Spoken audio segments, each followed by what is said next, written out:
안녕하세요. 오늘 저희가 함께 살펴볼 내용은요.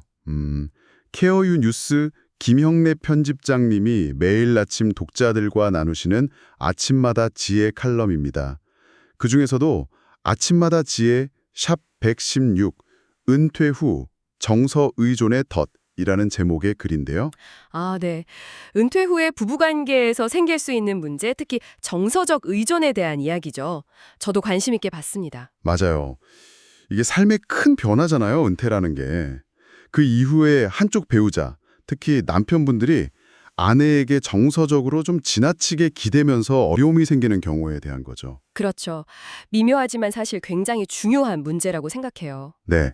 그래서 오늘 이 칼럼을 통해서 은퇴 후에 부부가 어떻게 하면 좀 더 건강한 정서적 균형을 찾을 수 있을지 그걸 함께 탐색해 보려고 합니다. 좋습니다. 자, 그럼 먼저 칼럼에 소개된 한 독자분의 사연으로 시작해 볼까요?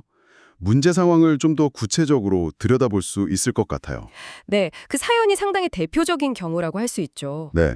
은퇴하신 남편분이 좀 우울감을 느끼시면서 뭐랄까 모든 사회적 활동이나 정서적 교류를 아내에게만 의지하게 되신 거예요. 아, 네. 그래서 아내분이 심리 상담 같은 것도 권해 봤는데 남편분은 거부하시고 결국 아내분은 내가 남편의 삶을 대신 살아주는 것 같다. 이런 피로감 또 죄책감까지 느끼고 계셨다고 하죠. 아, 정말 힘드셨겠네요. 근데 이게 사실 그 가정만의 문제는 아닐 거예요. 그렇죠. 은퇴한 남성분들이 겪는 어떤 사회적인 고립 문제하고도 연결이 되는데요. 예전에 로버트 퍼트넘 같은 학자가 지적했듯이 남성들이 주로 참여했던 볼링 클럽이라든지 노조 같은 그런 공동체 활동들이 점점 줄어들었잖아요. 네, 맞아요. 들기가 좀 어려워진 거죠. 게다가 남자는 강해야 한다. 이런 생각 때문에 감정을 표현하거나 도움을 청하는 걸 좀 약점으로 여기는 그런 경향도 있고요. 아, 그러네요. 그러니까 은퇴 후에 아내분이 배우자 역할뿐만 아니라 친구, 또 상담사, 심지어는 이벤트 기획자 이런 역할까지 다 떠맡게 되는 상황이 생기는 거군요. 네, 맞습니다. 처음에는 괜찮을 수도 있겠죠. 하지만 시간이 지나면 아무래도 지치고 또 서운한 감정이 쌓일 수밖에 없어요. 그럴 수 있겠네요. 심리학에서는 이런 상황을 돌봄의 비용, 즉 cost of caring이라고 부르기도 해요.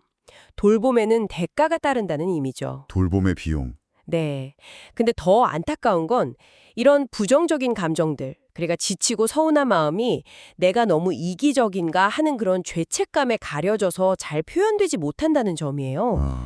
그 죄책감이 또 다른 어려움이 되겠군요. 그렇죠. 오히려 관계를 더 힘들게 만들 수 있는 거죠. 그럼 정말 어떻게 해야 할까요? 이 칼럼에서는 부부 모두를 좀 지키기 위한 6가지 제안을 하던데요. 네, 그 제안들이 상당히 실질적인 도움이 될 수 있다고 봅니다. 핵심은 관점의 전환인 것 같아요. 관점의 전환이요? 네, 무조건 더 많이 노력하는 게 아니라 접근 방식을 다르게 해보자는 거죠. 아, 더 많이가 아니라 다르게. 중요한 지적이네요.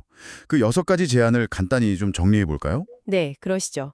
첫째는 배우자의 모든 감정을 내가 다 책임져야 한다는 생각을 좀 버리는 거고요. 둘째는 혼자 모든 역할을 다 하려고 애쓰지 않기. 네, 그 2가지가 일단 중요하고요. 그리고 셋째는 때로는 배우자가 스스로 좀 불편함을 느끼고 변화하도록 한 걸음 물러서는 것. 넷째는 그동안 자신이 해온 노력을 스스로 좀 인정해주기. 맞아요. 스스로를 다독이는 것도 필요하죠. 다섯째는 친구나 가족 같은 외부 지원망을 만드는 것.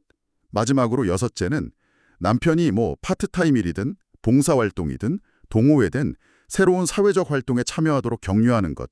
이렇게 6가지였죠. 네, 이 제안들의 핵심은 결국 관계의 재조정이라고 볼 수 있어요. 특히 그 세 번째, 배우자가 스스로 변화하도록 좀 거리를 두는 것. 이게 말처럼 쉽지는 않지만 중요할 수 있습니다. 그렇죠. 옆에서 다 챙겨주고 싶은 마음이 클 텐데요. 네, 그리고 다섯 번째 제안, 외부 지원망 만들기와 관련해서는요. 예를 들어 남성들을 위한 커뮤니티 공간인 맨스쉐드스 같은 프로그램이나 아니면 은퇴 후에 좀 의미 있는 활동을 연결해주는 엔코어 ORG 같은 기관들의 정보를 알아보는 것도 실질적인 도움이 될 수 있을 것 같아요. 아, 그런 구체적인 정보도 도움이 되겠네요. 무엇보다 중요한 건 아내 자신의 정서적 건강을 챙기는 것이 결코 이기적인 행동이 아니라는 인식이 필요하다는 겁니다. 오히려 그게 부부관계 전체를 건강하게 만드는 투자라고 봐야죠. 네. 오늘 김영래 편집장님의 컬럼을 통해서 은퇴 후 부부의 정서적 의존 문제와 건강한 관계 설정에 대해 이야기 나눠봤습니다. 듣고 보니 결국 중요한 건 함께하는 시간의 절대적인 양이라기보다는 관계의 질과 균형이란 생각이 드네요. 맞습니다. 배우자를 돕고 지지하는 건 정말 소중한 일이지만 그 과정에서 자기 자신을 너무 소진시켜서는 안 되겠죠. 부드러우면서도 좀 분명한 경계를 설정하고 또 스스로를 돌보는 것, 그게 건강한 관계의 시작이라고 생각합니다. 오늘 저희 이야기를 들으시면서 혹시 당신의 관계에서도 한쪽으로 좀 기울어진 정서적인 무게중심을 발견하셨을지도 모르겠습니다. 그 균형을 위해서 더 많이 노력하는 대신 다르게 시도해 볼 수 있는 당신만의 첫걸음은 무엇일지 잠시 생각해 보시는 건 어떨까요?